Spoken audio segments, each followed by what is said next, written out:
Ya, sistem pemungutan yang ada di Indonesia ini ada 3. Ya. Nah, ini bisa kalian lihat. Yang pertama itu ada Official Assessment System. Ya, namanya official. Berarti kalau yang kita bicara official, berarti memang itu sudah ditentukan oleh si pemungut pajaknya. Ya, kalau di sini kalian bisa lihat official assessment system ini ternyata itu dilaksanakan sampai tahun 1967. Ya, wewenang pemungutan pajak ditentukan oleh si pemungut pajak, yaitu si kantor pajak tersebut, ya, orang yang lembaga yang berwenang untuk eh, menentukan dan memungut pajak. Ya, tapi ini ternyata hanya dilaksanakan kalau kita bicara sistemnya dari pertama, itu hanya dilaksanakan sampai dengan tahun 1967, ya. Jadi kalau di buku juga dijelaskan di situ ada kalau official assessment system itu adalah sistem pemungutan pajak yang berwenang untuk menentukan besarnya pajak yang terutang oleh wajib pajak terletak pada fiskus atau aparat pemungut pajak. Nah, sistem ini pada umumnya diterapkan pada pengenaan pajak langsung. Nah, pajak langsung itu kayak tadi, yang tadi nih, pajak langsung nih. Nih, seperti pajak penghasilan dan PBB. Jadi sudah ditentukan, ya, ditentukan oleh si pihak yang menentukan dan memungut pajak, ya. Kalau istilahnya kalau di buku ini hal ini wajib pajak bersifat pasif. Artinya kita nih misalkan sebagai wajib pajak bersifat pasif karena utang pajak baru timbul setelah dikeluarkan surat ketetapan pajak oleh fiskus. Artinya gini, contoh kayak tadi, pajak bumi dan bangunan, kita kan harus bayar tiap tahun tuh. Tapi itu sudah ditentukan, sudah dihitung berdasarkan luas tanah rumah kita berapa, bangunan rumah kita berapa, nilai jual objek pajaknya berapa, yang tidak kena pajaknya berapa, itu sudah ditentukan. Bukan kita yang menentukan sebagai wajib pajak, bukan. Tapi memang ini sudah pemerintah yang menentukan. Nanti tinggal aja hasilnya keluarnya berapa aja yang harus kita bayar. Nah, seperti itu. Ya. Sistem ini diterapkan dalam hal pelunasan pajak bumi dan bangunan, tuh kan. Jadi nanti biasanya ada surat yang kemarin minggu lalu saya kasih contohnya kan. Ada, kalian bisa lihat juga di Google tuh. Itu sudah fix seperti itu. Kita tinggal tahu bayar aja, bayar ke bank atau kita bayar bisa ke kantor pos, ya. Bisa transfer juga. Nah, sekarang sudah lebih mudah untuk pembayarannya, tidak melalui pihak ketiga. Jadi langsung, ya. Di sini wajib pajak tidak perlu menghitung sendiri. Jadi kita nggak usah repot-repot hitung sendiri. Jadi sudah otomatis, ya. Jadi cukup bayar aja. Membayar pajak berdasarkan ada yang namanya surat pembayaran pajak terutang atau SPPT istilahnya itu kan. Kalau kemarin kita lihat kalian lihat aja lah, pinjam di rumah ke orang tua kalian, lihat aja pinjam ininya apa, pajak bumi dan bangunannya, lihat tuh di situ ada tuh keterangannya, ada SPPT, itu surat pembayaran pajak terutang yang dikeluarkan oleh kantor pajak tersebut, daerah tersebut, ya. Makanya kalau kalian perhatikan kantor pajak ini ada eh, di daerah-daerah, nggak lebih terfokus di daerah, misalkan Tanjung Karang Timur nih, Tanjung Karang Barat, nah mana lagi ada tuh. Nah itu beda-beda karena berdasarkan wilayah di mana si pajak tersebut dipungut, ya. Oke, itu official assessment system. Jadi istilahnya itu ya, walaupun ini kalau di sini kan keterangannya dilaksanakan sampai tahun 1967 nih, ya. Awalnya seperti itu. Semua mungkin pada waktu itu kan kita nggak tahu nih. Kita belajar sejarah ya mungkin saat itu sistemnya cuma satu seperti ini. Jadi sudah ditetapkan aja, pemerintah menetapkan semuanya. Ya, tapi ternyata kan lama kelamaan nih ternyata terjadi juga penyesuaian. Kalau kita bicara sistem pemungutan pajaknya ya, ini ada dilaksanakan periode 1968 sampai 83. Ya, ada yang disebut dengan semi official assessment system dan withholding system. Jadi wewenang pemungutan pajak ditentukan oleh pemungut pajak dan wajib pajak. Nah, kalau yang official kan dari pusat nih, istilahnya dari si lembaga dari si pihak pajaknya. Kalau yang semi official itu bisa ditentukan oleh si pemungut pajak dan wajib pajaknya. Ya, jadi bisa tuh. Jadi nggak mungkin ada yang bisa dihitung sendiri. Nanti kita didiskusikan dengan pihak yang berwenang seperti apa, sudah benar nggak hitungannya dan sebagainya. Nah, itu semi official assessment system dan withholding system. Nah, kalau di sini ada juga sih withholding system. Sistem pemungutan pajak yang dinyatakan bahwa jumlah pajak yang terutang dihitung oleh pihak ketiga yang bukan wajib pajak dan juga bukan aparat pajak atau yang disebut fiskus tadi. Jadi fiskus itu aparat pajak atau yang bekerja di kantor pajak. Ya, sebagai bukti atas pelunasan pajak ini biasanya berupa bukti potong atau bukti pungut. Nah, jadi kalau semi official ini menggunakan pihak ketiga, ya, makanya ada yang disebut jasa keuangan, misalkan dia menyediakan jasa untuk menghitung pajak dan dia jasa untuk menerima pembayaran pajak, artinya pihak ketiga. Nanti dia akan setorkan ke pihak pajaknya. Nah, ada orang ketiga. Tapi kalau ternyata kita belajar dari sejarah nih, ini juga dilaksanakan di periode 68 sampai 83 ya. Nah, setelah tahun 1983 ada yang namanya full self assessment system. Jadi dilaksanakannya ini wajib pajak itu bisa menghitung dan melaporkan sendiri pajaknya. Nah, ini ya. Jadi sudah tidak menggunakan perantara lagi. Kenapa? Kalau menggunakan perantara takutnya banyak terjadi kecurangan-kecurangan di sini, ya. Karena menggunakan pihak ketiga tadi. Harusnya mungkin kita setelah dihitung bayar pajaknya 10 juta ada permainan pajak di situ, ada penggelapan pajak di situ. Ya, terjadi korupsi lah dan sebagainya. Makanya yang sampai hari ini pun, nah ini ya wajib pajak sekarang kita bisa menghitung dan melaporkan sendiri pajaknya berapa. Ya. Ada yang disebut full self assessment system atau self assessment system. Nih. Kalau di sini penjelasannya sistem pemungutan pajak di mana wewenang untuk menentukan besarnya pajak yang harus dibayar oleh wajib pajak terletak pada pihak wajib pajak yang bersangkutan. Dalam sistem ini wajib pajak bersifat aktif untuk menghitung, menyetor dan melaporkan pajaknya sendiri. Sedangkan si aparat pajaknya hanya memberi penerangan atau sebagai verifikasi, ya. Sistem ini diterapkan dalam penyampaian SPT tahunan, PPH, pajak penghasilan, ya, baik wajib pajak badan maupun wajib pajak orang pribadi, SPT masa PPN. Nah, jadi yang full self assessment system ini kita sudah bisa melapor dan menghitung pajak kita sendiri, ya. Contoh kalau saya pajak penghasilan, saya hitung sendiri penghasilan saya selama 1 tahun berapa. Nah, kalau sekarang kan sudah by system ya, udah sistem online semuanya. Jadi kalau misalkan saya nih sebagai wajib pajak nih, saya orang yang bekerja, saya harus bayar pajak, tinggal masuk ke websitenya. Nanti ada kan saya punya akun masing-masing, karena saya sudah punya kartu, saya punya nama, sudah punya nomor wajib pajaknya. Nanti saya akan login, nanti akan saya isi sendiri di situ tuh. Bentuknya sebetulnya sama kayak begini nih. Nih nanti seperti ini formatnya. Saya ngisi nama, data diri semua dari tempat tanggal lahir, jenis pekerjaannya apa, terus nomor telepon dan sebagainya. Nah nanti ini di sini.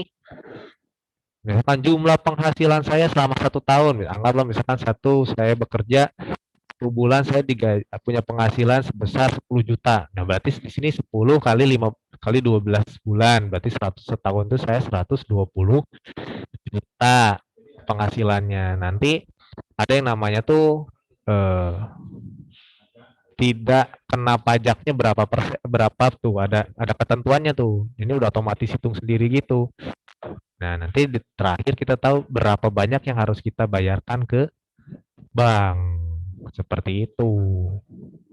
Nah, jadi lebih sekarang lebih ke pribadi lah, inisiatif pribadi ya, dan kejujuran pribadi.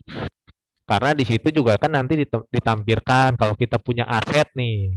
Itu harus dicantumkan nilai asetnya berapa. Kan saya punya rumah nih, itu saya punya mobil, saya punya motor. Nah, itu juga saya harus melaporkan harta saya di situ, ya. Nah, ini lebih ke self assessment. Sekarang lebih edukasi lah ya istilahnya supaya para wajib pajak ini memang benar sekarang itu kita punya harta berapa atau misalnya kita ada transaksi berapa, pajaknya berapa sudah jelas. Jadi istilahnya tidak ada lagi yang namanya permainan pajak di situ. Atau kecurangan-kecurangan oleh si oknum-oknum aparatur pajak tersebut gitu kan. Nah, ini. Jadi sekarang sudah lebih terbuka, sudah lebih apa ya? Karena ini untuk memberikan kepercayaan lagi kepada masyarakat ya, untuk taat bayar pajak ya. Nah, itu tentang sistem pemungutan pajak di Indonesia ya. Jadi eh, memang masih ada juga sampai hari ini ya yang official sistem ini masih sih ya seperti pajak bumi dan bangunan yang memang sudah ditentukan itu. Tapi semuanya sebetulnya sudah ada aturannya sekarang ya. Mau jual, mau beli. Nah, itu sudah ada hitungannya, sudah ada aturannya. Nah, nanti kita belajar di ada istilahnya itu tarif pajak ya. Kalau di buku itu kalau kalian lihat ada tarif pajak namanya. Ya, jadi tarif pajak itu adalah besarnya pajak yang harus dibayar ya, tergantung pada tarif pajak dan besarnya objek pajak yang dimiliki. Jadi pemerintah sudah menetapkan ada yang namanya si tarif pajaknya berapa nih ya. Walaupun mungkin kita ini sebenarnya kan menghitung sendiri tapi pemerintah sudah menetapkan tarifnya. Jadi kita tahu nih kita menghitungnya gimana ya. Nah, jadi untuk menghitung besar pajak yang harus dibayar, kita harus mengetahui tarif pajaknya, ya. Karena di sini nih sekarang, apalagi sekarang sudah yang tadi saya bilang sudah by system, sudah istilahnya sudah kita sendiri yang lapor, kita sendiri yang hitung, tapi kita harus tahu tarif pajaknya itu berapa gitu supaya jangan sampai terjadi kesalahan, ya. Karena nanti akan dicek juga sama si pihak pajaknya atau si yang disebut tadi si fiskusnya namanya atau aparatur pajaknya. Jadi walaupun kita hitung sendiri tetap akan dicek nanti takut ada kelebihan atau kekurangan. Nah, itu tetap nanti dicek juga. Nah, jadi kalau kita bicara yang namanya tarif pajak itu ya atau bahasa ini itu tax rate. Nah, jadi istilah pajaknya ada yang namanya tax rate atau tarif pajak. Ya, dasar pengenaan pajak yang harus dibayar subjek pajak terhadap objek pajak. Nah, tadi masih ingat nih, ada subjek pajak, ada objek pajak nih, ya. Jadi tarif pajak ini adalah pengenaan dasar pajak yang harus dibayar oleh si subjek pajak nih, ya, bisa perorangan, bisa badan usaha terhadap objek pajaknya nih, barangnya nih, ya, yang dikenakannya apa nih, barang atau jasa bisa, atau berdasarkan objeknya apa nih, ya. Kalau kita bicara objek biasanya berdasarkan transaksi kan, ada barangnya lah kita beli atau jual, nah itu ya. Yang artinya itu menjadi tanggungan si subjek pajak dan objek pajak. Ya, umumnya semakin besar objek pajaknya, maka semakin besar pula pajak yang harus dibayar. Nih ya, contoh, harga mobil kan mahal tuh. Semakin mahal harga mobil, ya pajaknya pun pasti semakin mahal. Itu ya, tergantung si objek pajaknya, ya. Lalu tarif pajak biasanya berupa persentase, berapa persen, berapa persen, ya bentuknya itu persentase. Nah, yang pertama kalau kita lihat di sini ada 4, ya secara umum tarif pajak itu ada 4, ya. Yang pertama itu sistem tarif pajak tetap, proporsional, progresif, dan degresif. Nah, itu kalau di buku ada halaman 122 atau kalian bisa lihat juga searching di Google. Ya, ada 4 nih jenis-jenis tarif pajak, ya. Sistem tarif pajak tetap, yang kedua itu sistem tarif proporsional, yang ketiga itu sistem tarif progresif, dan yang keempat sistem tarif degresif. Nah, Kita belajar dulu pengertiannya, saya coba jelaskan. Kalau sistem tarif tetap, ya, namanya tetap ya. Artinya tarif pajak yang besarnya tetap walaupun jumlah yang dijadikan dasar perhitungannya berubah, ya. Bentar.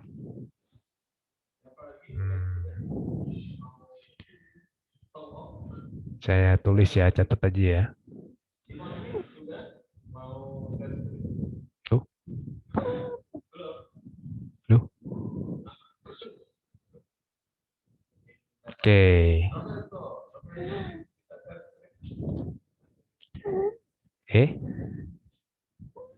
Bentar. Jadi menghilang.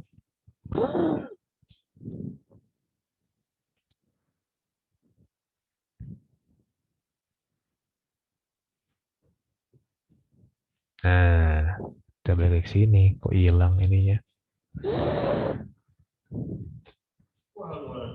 Nah, sini ya. Saya biar tulis sini nih. Yang pertama itu sistem tarif tetap.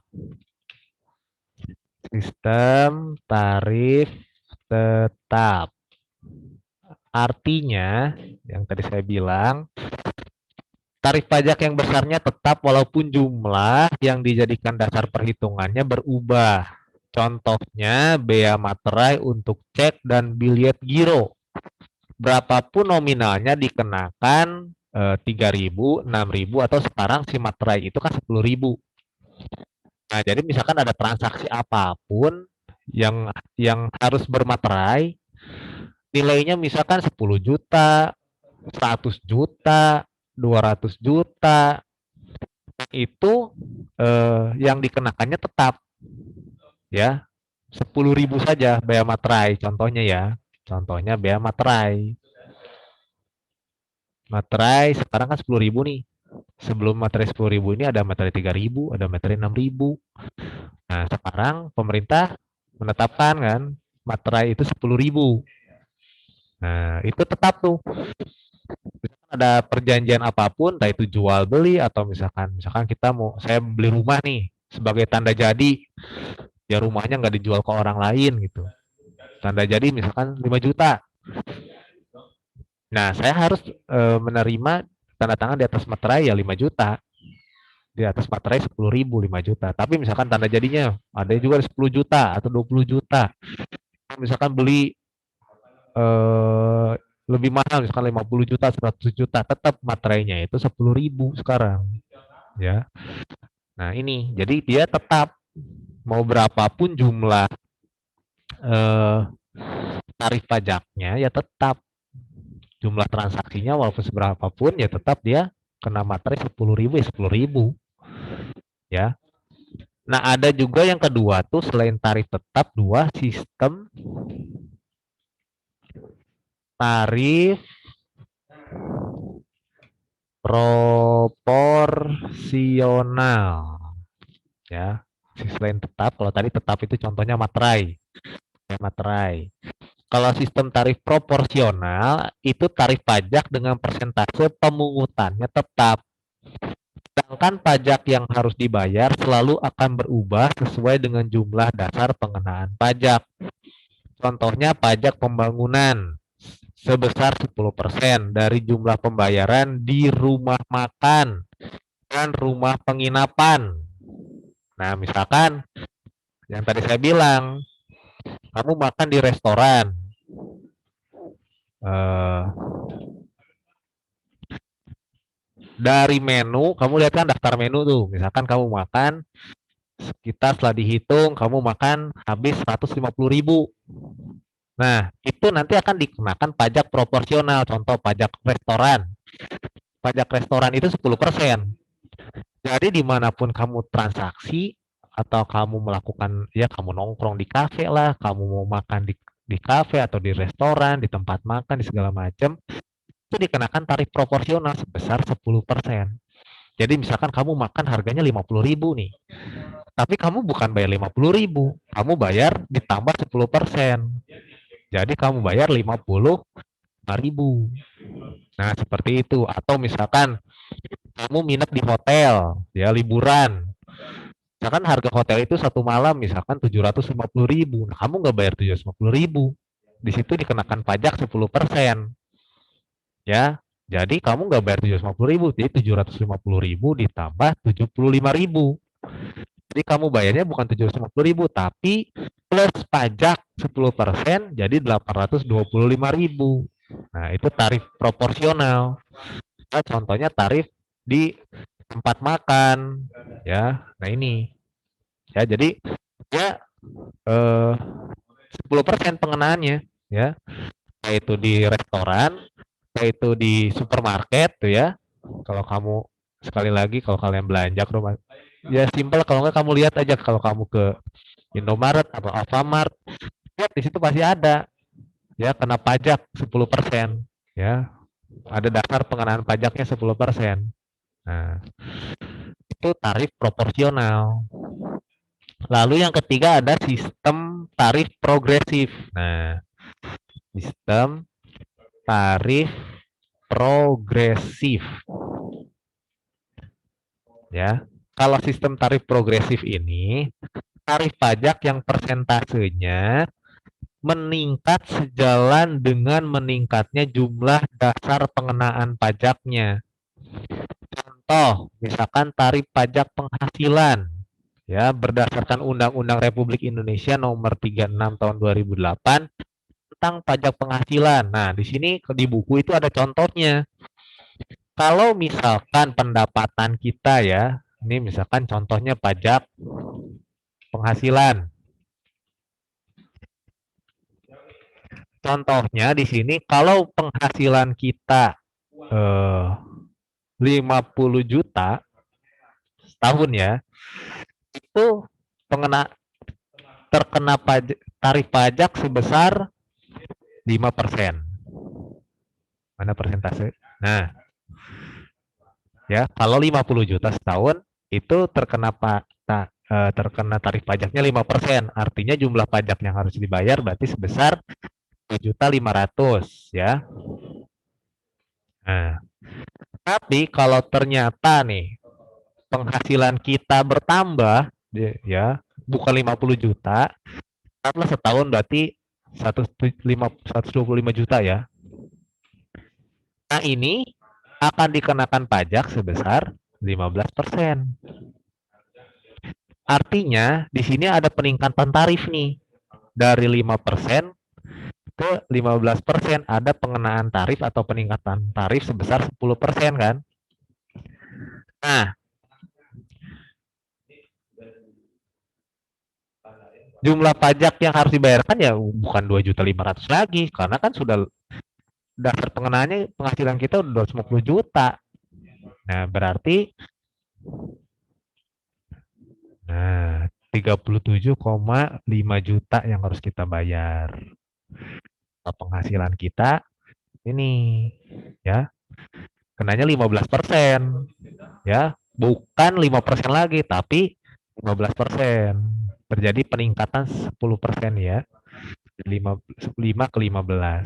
Jadi 250 juta dikali 15%. Itu, ya. Nah, lalu ternyata pajak penghasilan kita bertambah lagi nih setahun, tidak 250 juta, tapi misalkan 500 juta. Pengenaannya bukan 15%, pemerintah menetapkan sebesar 25%.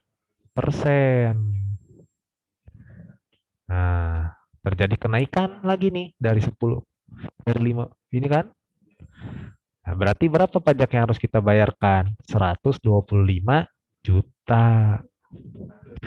Bukan semakin semakin banyak nih, semakin bertambah penghasilannya, pajaknya terkena pajak progresif. Nah, atau penghasilan kita misalnya 750 juta. Pemerintah menetapkan sebesar 30%. Nah, berarti 250 dikali 30%. Tuh 225 juta. Ini yang disebut tarif pajak progresif. Contohnya pajak penghasilan nih. Ya. Kalau si tarif proporsional tadi kita belanja di rumah, di supermarket, belanja makan di rumah makan segala macam, Sekalipun mungkin kita belanjanya 50 juta nih ya totalnya, tapi tetap kenanya 10%. Kita ada transaksi segala macam di sesuatu, harganya 250 juta, ya kena pajaknya 10% nih kalau proporsional. Tapi kalau progresif, contohnya pajak penghasilan, semakin tinggi penghasilan seseorang atau badan usaha, itu semakin besar pajak yang dikenakan. Contohnya ini nih. Nih, setahun 50 juta itu dikenakan 5%. Jadi pajaknya hanya 2,5 juta per tahun ya.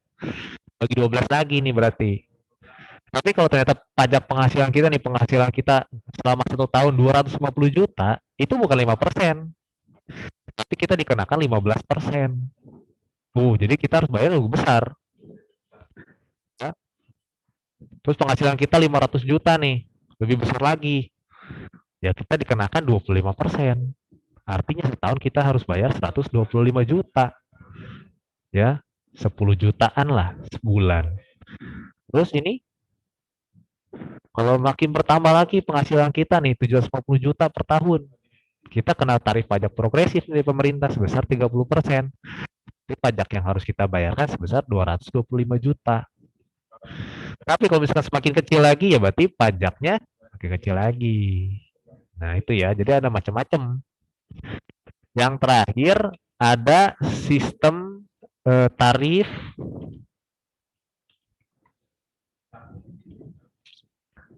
tarif degresif. Tafir. Tarif degresif. Nah, kalau degresif ini tuh kebalikannya. Kebalikan dari progresif. Jadi tarif pajak yang persentasenya menurun dengan meningkatnya dasar pengenaan pajak. Sekalipun persentasenya semakin kecil, tidak berarti jumlah pajak yang terutang menjadi kecil. Ya, hal ini dikarenakan jumlah yang dijadikan dasar pengenaan pajaknya juga semakin besar, sehingga jumlah pajaknya pun menjadi semakin besar. Tarif ini tidak pernah dipergunakan dalam praktek perundang-undangan perpajakan. Ya, contohnya kalau di buku, contoh degresif, yang degresif, contohnya sama nih.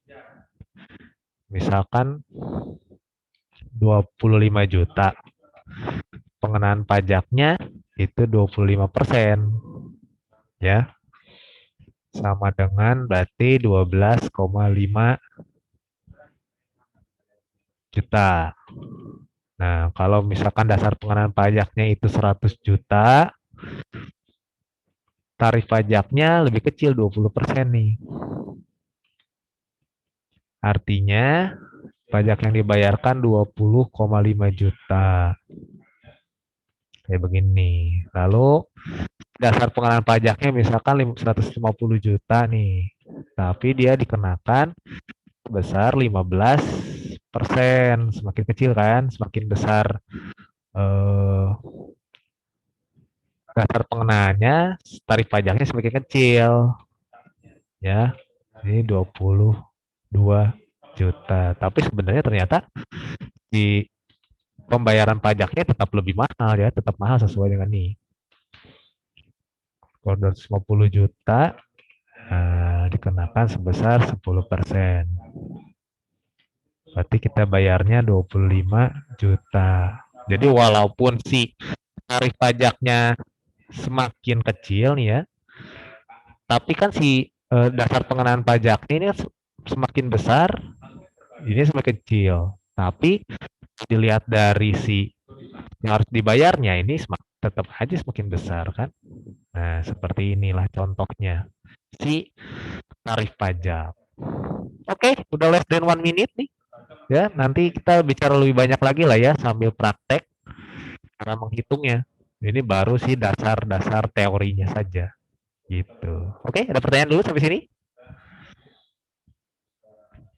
Cukup lah ya.